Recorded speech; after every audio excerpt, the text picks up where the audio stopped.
Welcome to Alternatives to AA. This is Joshua Robinson, and I've been 3 years sober. And I'm Monique Robinson, and I'm 2 years sober. And we're here on a mission to help make the difficult journey of sobriety even easier to manage. Nobody in my world ever thought that I'd actually manage to be sober. So now we're taking what we've learned in the last decade to be able to help you too. And we're not against AA. We just need to learn how to manage the other 23 hours of the day. From communication to relationships to self-care, we're going to show you how to cope when your triggers try to take you down. Join us every Monday at 6 p.m. to uncover not only how to live without alcohol, but to thrive in sobriety and to swap out your addiction for a better life with the help of Alternatives to AA. So let's go. You know, we were talking about last time, like, you know, when shit can get like heated. You know, have an argument or something like that. Yeah. When you're sober, you can discuss it and talk about it normally. But when you're not, you know, man, sometimes you just want to hurt somebody's feelings. Yeah. And you just feel awful about it. And it's not just one person. You're both doing it to each other. Yeah. And then the next day you're like, oh my God, I'm so sorry. So sorry. Yeah. And then they're like, I'm so sorry too. I didn't mean that. You know, I didn't mean that. You know how much I care about you.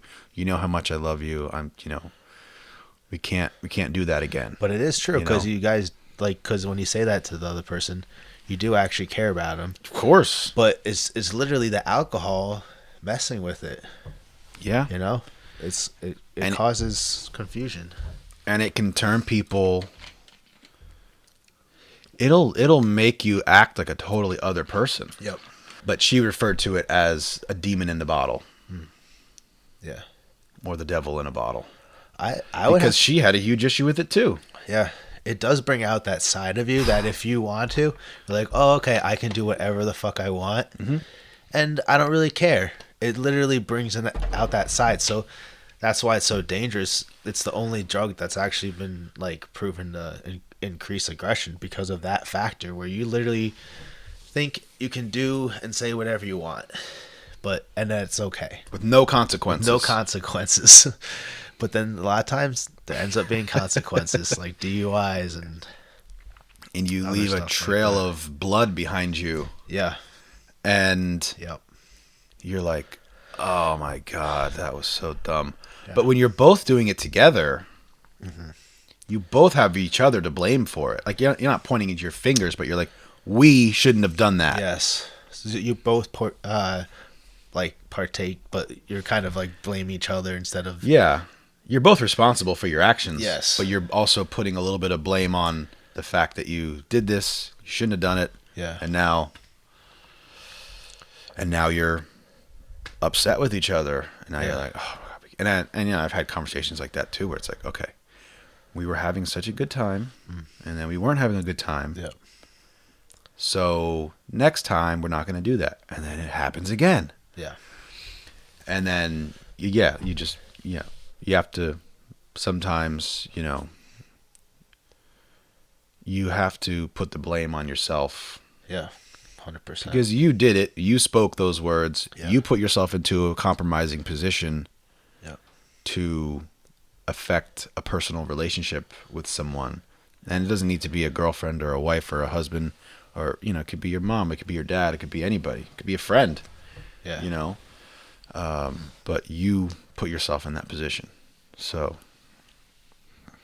yeah, you know, it's definitely one of those things that I talked with her mom about throughout this circumstance, and she basically said, you know, the only way for me, not me, Brian, the only way for her to get better was to stop it altogether, because there's no moderation.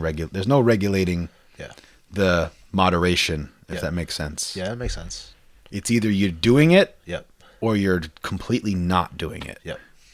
Because I don't remember when this was, but I was trying to wean myself off, right? Yeah. Because I thought if I just stopped cold turkey, that I would would send my body for a loop, you know, which is kind of silly, but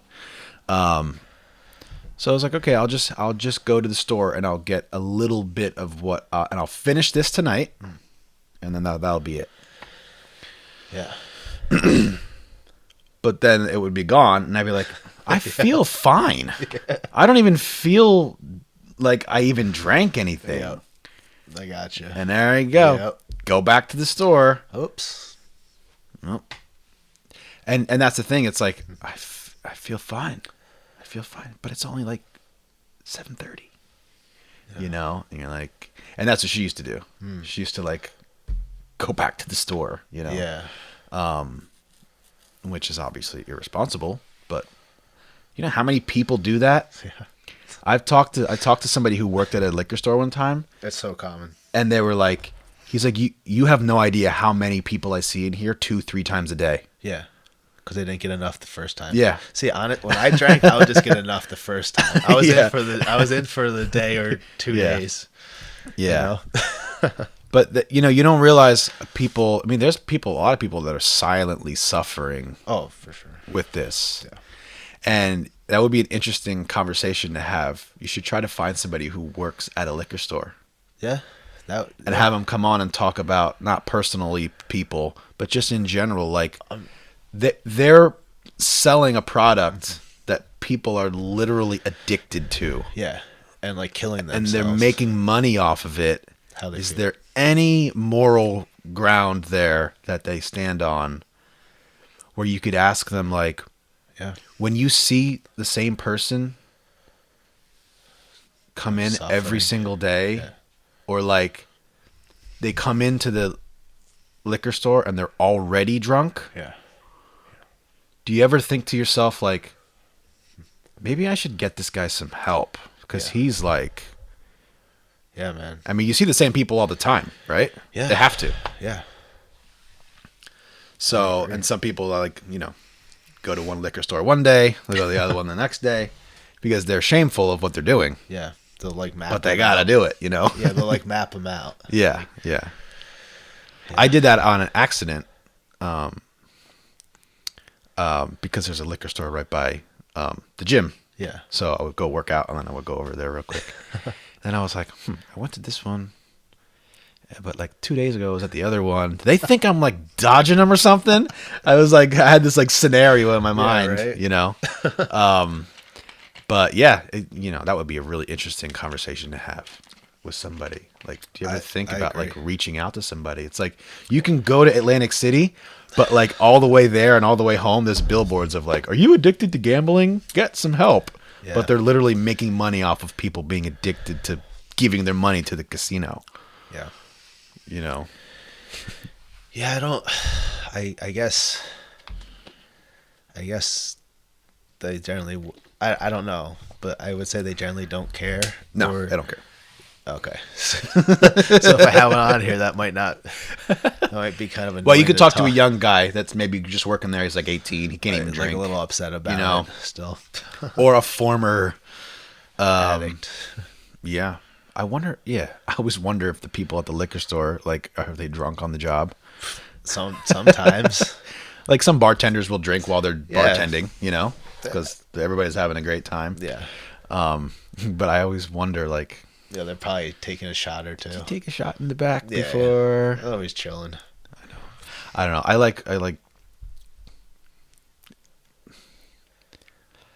don't know. Sometimes I think about shit. I'm like, that's a really weird thing. Like, why would you wonder if the guy at the liquor store is drunk right now? But it's just how my brain works, I get you. I think the same kinds of things. Or like athletes. Like, you wonder, like, they look normal, they look fine. I mean, we knew who was on steroids back in the day. Yeah. But like, you kind of wonder, what are they doing now that we don't know about? Are they like microdosing this shit? Like, because the guys are doing stuff, right? They have to be. Baseball players, football, basketball. Oh yeah, all of them are on steroids and stuff, but also they're abusing, like, opiates and all these other things too. Yeah. Which are, that's what's like killing them. There was a pitcher for the LA Angels, Tyler Skaggs. They found him, and he was supposed to pitch that day. And they found him in his hotel room. They had to bust the door down. and he died from an overdose. Of what? He was like addicted to pain pills, and he got something that was like laced with some shit. Oh, gotcha. Like with And the fentanyl or something? yeah, and he overdosed. He was 27-ish. Christ, man. I don't remember. That's so You have to look stupid. that one up, but I'm pretty sure it was about 27. But the pain meds are a real issue with athletes because any athlete, no matter what, you're gonna have a lot of aches and pains all the time. So And they're also worth a lot of money. yeah, So so they want to be operating 110%. yep. And the best trainers and the best doctors in the world, even that doesn't, have you ever seen A&E did this special run last year, 2 years ago, about some of the wrestlers from the WWE. Oh, okay. Like Shawn Michaels was a good one. Stone Cold was a really good one. I think I saw one of those. And, back then, these guys were fueled by alcohol and cocaine, and they were just nut jobs, Yeah, that's so cool back then. They're nuts. Hey, and Shawn Michaels was like, literally, he's like, I was a pretty introverted, shy person. I knew I wanted to be a wrestler, but I didn't know how to get into my character. Yeah. So And he was like, as soon as I started doing cocaine, that brought it out of him. it brought that out of me. Yeah. And I That became Shawn confidence. Michaels. Yeah, that confidence, booster. Yeah. For sure. And they interviewed his tag team partner, who didn't wrestle much longer after that. I don't remember his name. Yeah. But he was like, yeah, they literally called them like there's a song after it, but the like party don't start till midnight. What is that song? I can't remember. I don't know. Anyway, they were like the midnight somethings. I can't remember. But yeah, they would party all night long, Yeah.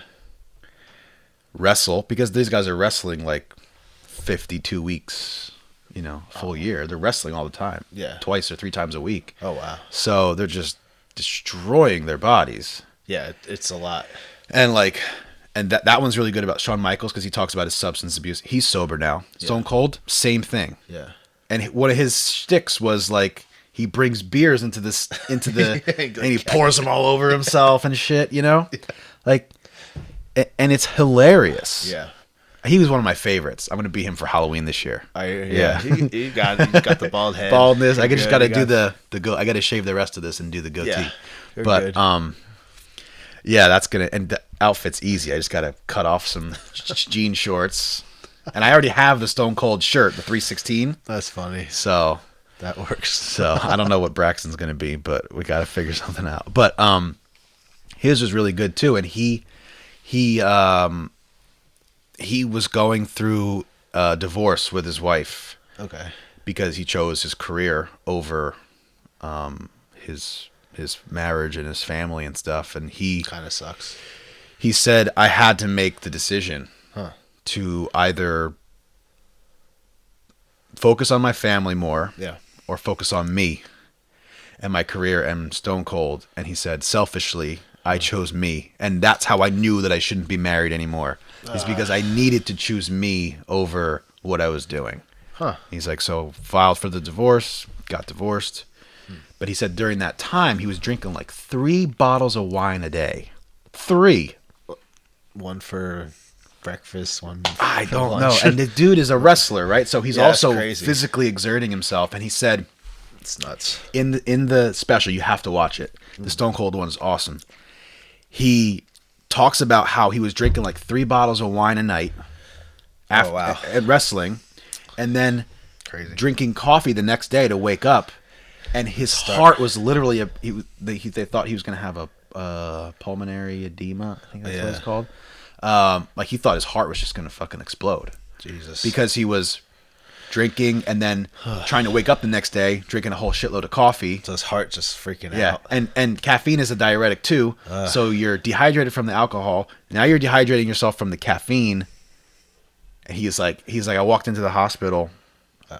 Or no, he said I was walking down the hallway in the hotel, and his like one of the women that worked for the WWE at the time. She was like, "Are you all right?" Huh. And he went to the hospital because he almost fell over because he was drinking so much. Yeah. And he was trying to still wrestle and going through all the stress too. Like, That's nuts. and he openly talks about it. So that's why it's like no reason to not talk about it. Like, I've had a couple bottles of wine at night. Yeah. Not 3. Jesus Christ. I think the most I've ever had is 2. Yeah, 2. Yeah, 2.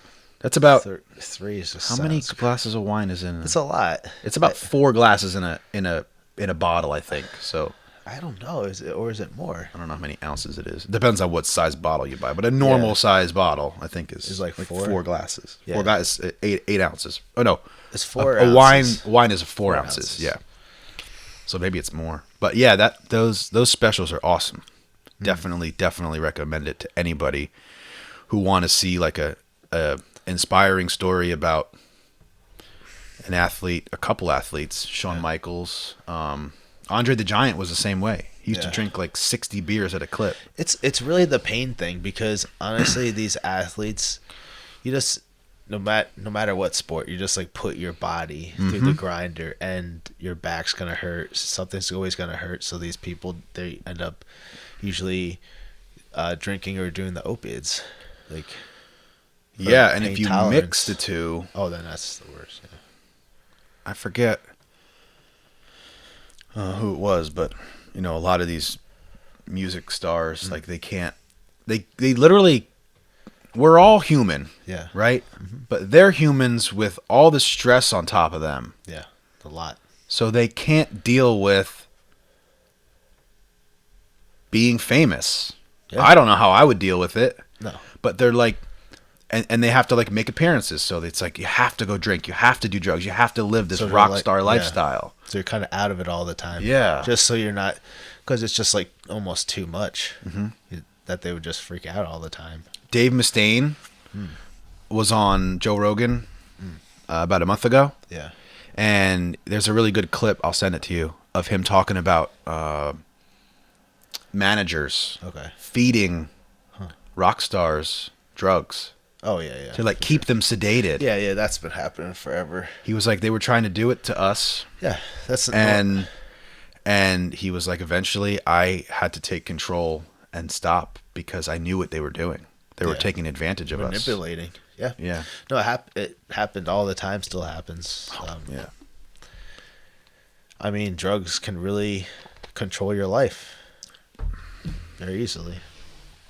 Yeah, man. Right. So, yeah, watch those WWE documentaries. I don't know if you're into wrestling, but man, I am a bit. I like that time period, the Attitude Era. Yeah. The Rock. Yeah. There's a couple good guys. I mean, they were just like so strong that's what I really liked about them. Yeah. And they're just so manly, even though the drinking the beer is not really that manly, but you think that's the way when you're like in your teens. Yeah. And he would like, that time period was amazing, man. The shit they put on regular TV. Yeah. It was awesome. Yeah. You could never get away with that now. No. Ever. And that was during a time when, like, they still had, like, pay-per-view. It's a lot easier to watch the pay-per-views now. I've never watched. I watched WrestleMania when I was, like, in college. We put all our pennies together and bought the pay-per-view. But I would never buy the pay-per-view for wrestling. And I don't watch it now. Because I like the time period when I watched it when I was in high school. Yeah. Like The Rock and Stone Cold. And Vince McMahon was even wrestling at like 60 years old. Yeah, he was awesome. Throwing off the top. And it was always like those guys like Stone Cold. And he talks about it in the documentary. It was like people like seeing the wrestlers against the company, the establishment. We were the bad guys, and we were kicking Vince McMahon's ass. Like literally the owner of the company is letting me give him a Stone Cold stunner in the middle in front of everybody because it's good for what they were doing. Yeah. So good. Oh, that's awesome. I love that time period. Yeah. But I went to WrestleMania in 2012 when it was at Giant Stadium. Nice. That was the last time I ever watched wrestling. Huh. But that was a bucket list thing for me. Yeah. Always, when I had the money, Yeah. I would go to an event one day, and John Cena wrestled The Rock. Oh, wow. And I was happy about that. I was like, That's I've gotten my fill. Yeah. And I literally have never watched wrestling since then. Huh. And I didn't really watch it up to that point either, but I always wanted to go to WrestleMania. Yeah, it is a pretty cool event. Yeah, for sure. So, like, we went to the monster truck event. Yeah, that was awesome. I mean, I don't know if I'll ever go to another one, but I knew I had to go to one at least. Yeah, just to check see it what out. it was like. Yeah, no, and it was pretty fucking cool. I would maybe go to another one. Yeah. At, like, Giant Stadium. Yeah, it was cool. And, you know, obviously it's for the kids and stuff too, but I'm a big kid, so now I do stuff with Braxton, and I'm like, I kind of want to do this too. So, you know, he's my buddy. Yeah, We went to the drag races a couple weekends ago. Yeah. So, but yeah, you should watch those documentaries, and you know, it's you know, when you're dependent on that to like make you feel better, like I still Stone Cold. He's like, dude, that was his third divorce. Yeah.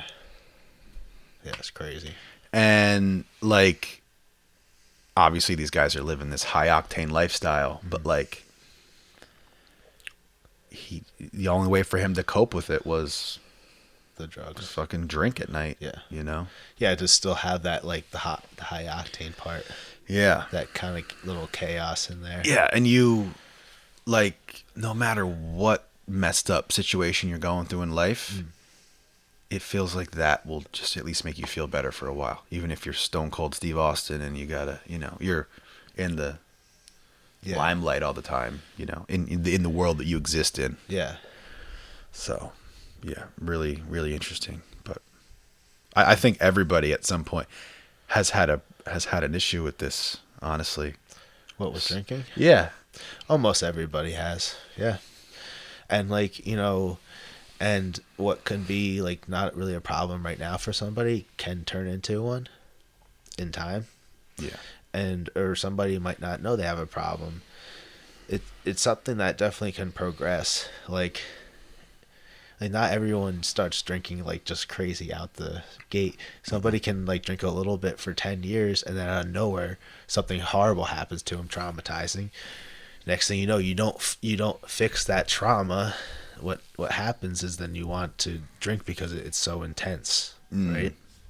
So it's like you feel like you have to drink at that point, but you don't actually have to. You just, because either way you're gonna have to deal with this pain anyway. Well, when you were, I mean, you've been sober for what, 3 years?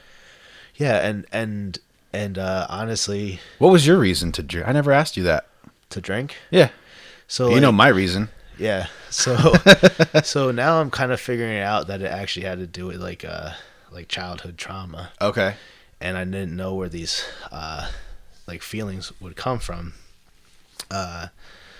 So I would just like the feelings were so overwhelming, I would just drink to stop them. Yeah. After a while. Yeah.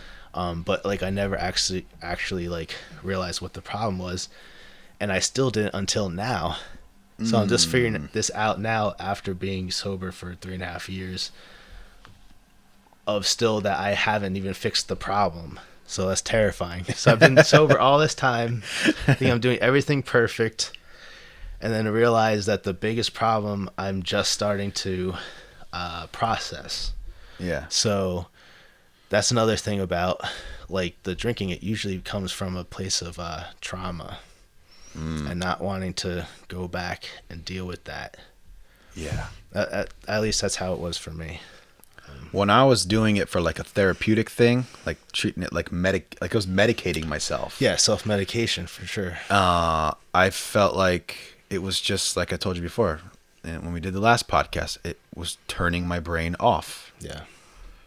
To not have to think about this stuff. Mm-hmm. And I in the end, I'm like, what was I really worried about? It's just, I'm a pretty anxious person. I just didn't want to think for a few hours. Yeah. I just want to sit here and relax and not worry about this. Like, yeah, I was stressed out for whatever reason, you know, not only because of stress, but like,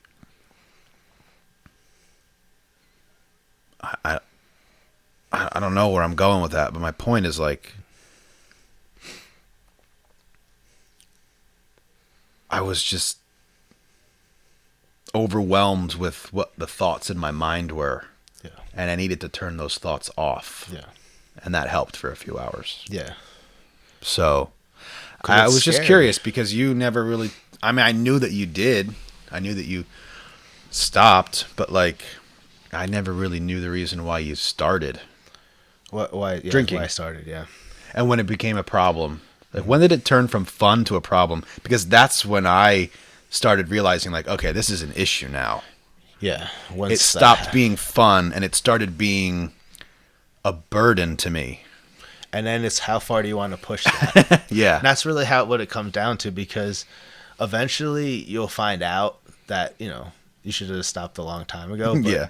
But like, sometimes if, you know, you're a person that pushes it to the edge, you might want to see how far is that edge? Like, how close can I kind of try to keep it together while still getting that drinking once in a while? Yeah. And it's not something that's actually ever sustainable long term, unfortunately. No. But it's nice to think that, you know, like What? Of like being able to drink here and there, and that being Oh, yeah, yeah, yeah. At least in my case, but some people are different with that. Well, I was with my friend. I went hiking and we went to California. I didn't drink at all until we ended up in Reno. Yeah. And I was like, well, when in Rome. Everyone drinks there, right? And we were in a casino. So, yeah. but I wasn't drinking anything hard. I just had a Bud Lights. Okay. Which is basically, you know, water. Yeah. But he was like, why can't you just have one beer like a grown adult? And I'm like, I don't know. Yeah. I started and I'm not going to stop until we go to sleep. Yeah. For sure. And it was just a steady burn all day. Like I said, it was just Bud Light. I was, you know, but we were in a casino. We were having fun. So, and then that was the only time I drank on that trip. Yeah. And then, but yeah, he's like, why can't you just have one like a grown adult? No, I can't. No, you can't, because that's when you know you have a problem. Because some people can do that, and that's great for them, you know, and that's just not an addiction for them. Yeah. And not everyone's addicted to drinking. And it was also, I was in a circumstance where like I was in a casino, we were having fun, and like, so I'm not just gonna have one beer. Come on. We ended up staying there. That was so fun, dude. There we went to this casino. And there's across the street. This is how fucked up Reno is. Yeah. Across the street from the hotel is a We Pay Cash for Car Titles store. Okay. Where you can drive your car there with the title. Yeah. And basically put like they'll just give you like a loan against your like car. a pawn shop almost. Yeah. Like you're pawning your car off, and then you come back and you pay us back more money. We'll give you your car title back. That's terrifying. Dude. Terrifying. That place exists, and people do that because they're obviously making money. And because they're so wanting to just like really chance their car on making some money gambling. Oh my God, I couldn't imagine. I wonder how much money I could get for my car title. I don't know. I thought that. I was like, what if you go and you only have one car? Obviously, you own it because you have the title. Yeah. So you bring the title. They give you like $2,000 Yep. for your car that's worth like $3,000. Yep. You go and immediately lose the $2,000. Yep. Now you need more money to make more money back, but now you don't have a car. Well, There's people that do that shit. No, it's so dumb. That's why It's so dumb. It's so crazy. Yeah. The risk people will do. Well, I've been like reading like been trying to read and educate myself on like why people form habits like this. Okay.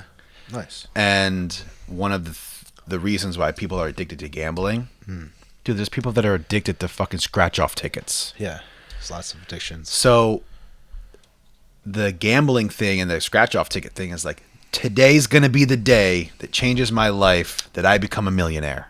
Gotcha. And that's what they feed off of. And if you've ever won any amount of money in a casino, that feeling is fucking awesome. It's addictive. It feels like eventually you're going to be this like... Yeah.